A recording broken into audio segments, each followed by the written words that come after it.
So Steve, first of all, thank you so much for taking the time to talk to me. Congratulations on the release of the book. I know that's always a happy time in life when you finally get this book out into the public, so I'm glad you're able to talk with us about it. Glenn, thanks so much. Really, I've been such a fan of you and your work, and it's great to be on. Absolutely. So let's talk first about the title of the book. Even though my mother taught me not to judge a book by its cover, I'm also going to judge the book by what's inside of it as well, I promise.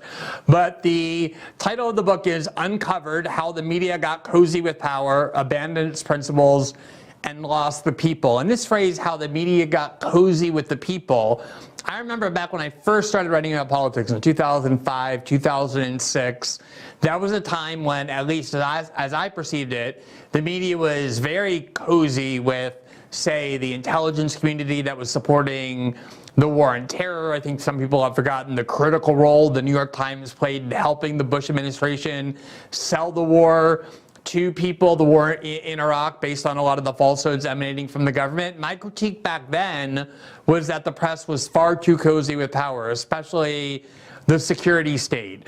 Do you think that that has gotten a lot worse in the past few years? And if so, how and why?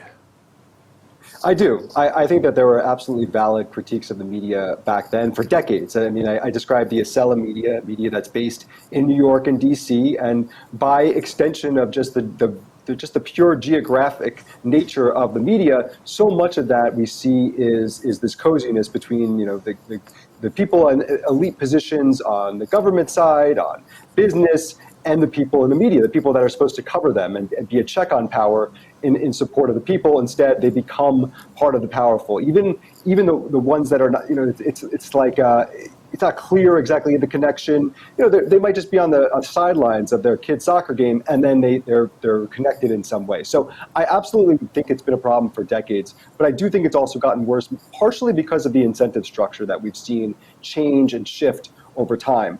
On one end, there's the business model is completely broken now. And so at once it was a really good for business to go after people in power in some ways. And so you got the sorts of journalistic, you know, yes, it was a mix, but you did certainly get some good journalism out of it because those are the things that actually performed well. And then you have social media, Twitter, which really has a chilling effect in a lot of ways on younger journalists who won't go after stories that they think they might get backlash for on social media and might actually hurt them, make them less popular with people. That's the role of journalists. Journalists should be unpopular with people in power. Instead, we see people just sort of craving that attention, craving that popularity and influencer status, building their brand. That's all been detrimental, and it only adds to the coziness that we see. You know, I've been dealing a lot over the past couple of weeks with Cy Hirsch, in part because of the story he published on Substack claiming it was the United States that blew up Nord Stream 2. And regardless of what one thinks of that story or some of his other stories, it reminded me as I was dealing with him in terms of how just generally cantankerous he is, how he's not particularly, you know, oozing charm and doesn't really care to, that kind of the old school journalist, of which he is very much a vintage expression, was the kind of person who generally liked to find themselves on the outside of authority in decent society. They preferred to throw rocks at elite events rather than be allowed into it. They really didn't care at all whether they were being applauded by elites. It was kind of a working class profession. Clearly, all of those things have changed in so many ways. What do you think are the primary reasons why it has? Yeah, I think that, right, journalists, you know, a positive phrase is they should be curious. I look at the total lack of interest in that Cy Hirsch piece that from the larger corporate press, total disinterest in pursuing that story, which is a fascinating story. I mean, let's dig into it. Let's look into it. No, total lack of interest. But I think that, you know, journalists should be nosy. They should be disliked. They should be annoying to people in power. And that's also something that has gone away. And there's a few reasons for it. I mean, I think that some of it is just a general laziness and incompetence. I mean, how interesting is it that the most most complicated stories, the stories that take a lot of work, are the ones that rarely get attention from the corporate press, the press that has resources and various places, people to dig into stories. No, we don't really get much coverage of those. But the stories that are easy, the ones that are quick turn, those are the things that get constant attention nonstop and across the board. I mean, some of this is political. Some of this happened and really became worse during the Trump years,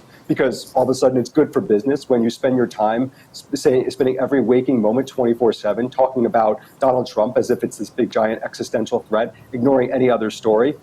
And then in some ways also, we saw it since then. I think in many instances with COVID, where it's a total, like an anti-speech activism I describe in the press, where it went from not only a disinterest in stories to this idea of working in tandem with the censors to make it so that the public won't even have access to information or to other points of view, because there's a general distrust in the public. By being so disconnected from the public, the press has made themselves no longer connected, no longer even trusting that the public can get information that it needs. I think one of the strengths of your book is that you're not just this kind of harsh media critic, which you are, but a lot of times harsh media critics are people who have never actually worked inside of journalistic institutions, and I think therefore lack a certain perspective that might be helpful to inform their critiques, make them a little more nuanced. You actually have spent a great deal of time working within some of these more established media outlets, and as a result you have sources, people who are willing to speak with you for this book, both on and off the record. And you share some interviews and some anecdotes that parallel mine as well, where you talk to journalists inside these major news outlets who often said to you, look, there's a lot of things that I think are said that are critical of the prevailing narratives at our media outlets that I agree with, and yet I don't really have much of a willingness to be among the people speaking out and saying those things. And there's a lot of different reasons why, and whenever it comes to kind of younger or even middle-aged but less established journalists, I've tried to give them the benefit of the doubt of saying it's a shrinking industry, there's constant layoffs, and if one day you stick your head up on Twitter and say something off-key and you become the person of the day who editors and journalists call, all the names that you get called, if you do that, your resume is the easiest one to most quickly be thrown away the next time there's an opening. And that's part of the reasons why younger journalists are petrified of speaking out. Do you think that those economic reasons are the primary ones why it's become so conformist? I think that is a huge reason, for sure. I think that, look, the business is truly in flux. And in a lot of ways, it's positive for both the public and the individuals who are willing to put themselves out there to just trust the public enough to put information out there. Independent sources, like your show, are on the rise for good reason, because the corporate press has so much disdain for the general public that there is this real opening.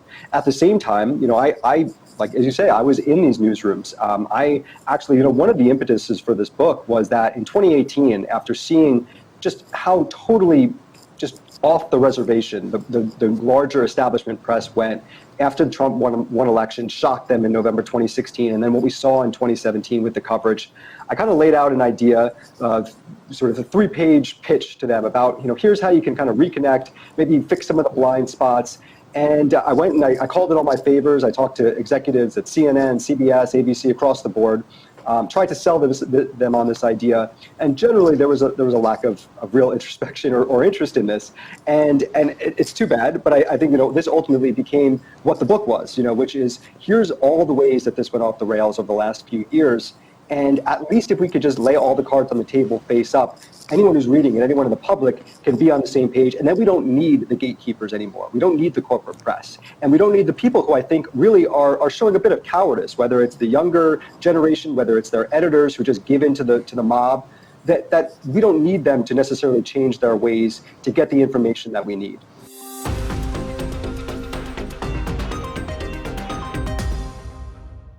Thanks for watching this clip from System Update. Catch our full shows for free, live weekdays at 7 p.m. Eastern on Rumble, and join our locals community at greenwald.locals.com for all of my written journalism, exclusive after-show Q&As, and more.